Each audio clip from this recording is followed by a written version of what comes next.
Hello world, it's Zilla. It's Mr. Bring You the Scripture so you can see the bigger picture. We're going to jump back into 1CORINTHIANS chapter 11, starting right at the top.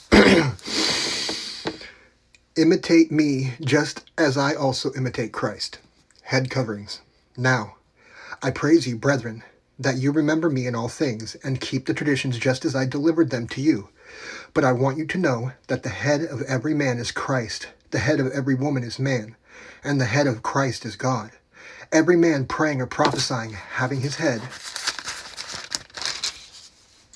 covered, dishonors his head. But every woman who prays or prophesies with her head uncovered dishonors her head. For that is one and the same as if her head were shaved. For if a woman is not covered, let her also be shorn.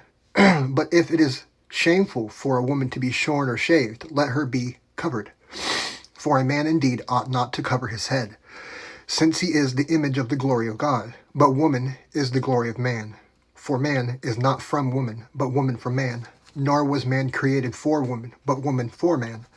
For this reason, the woman ought to have a symbol of authority on her head, because of the angels. Nevertheless, neither is man independent of woman, nor woman independent of man in the Lord. For as woman came from man, even so man also comes through woman. But all things are from God. Judge among yourselves.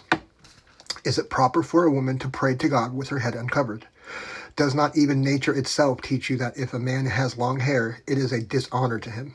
But if a woman has long hair, it is glory to her, for her hair is given to her for a covering. But if anyone seems to be contentious, we have no such custom, nor do the churches of God.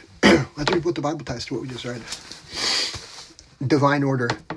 God created men and women with differences, some of them obvious and some not so obvious.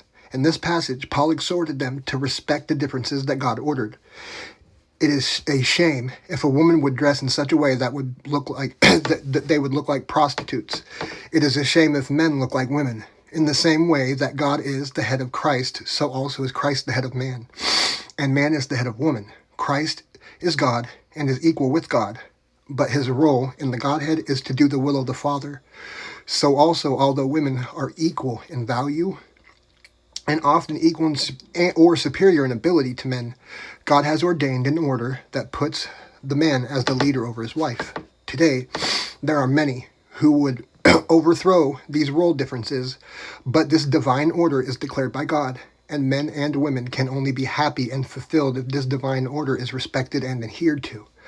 Paul went on to say in verse 16 that he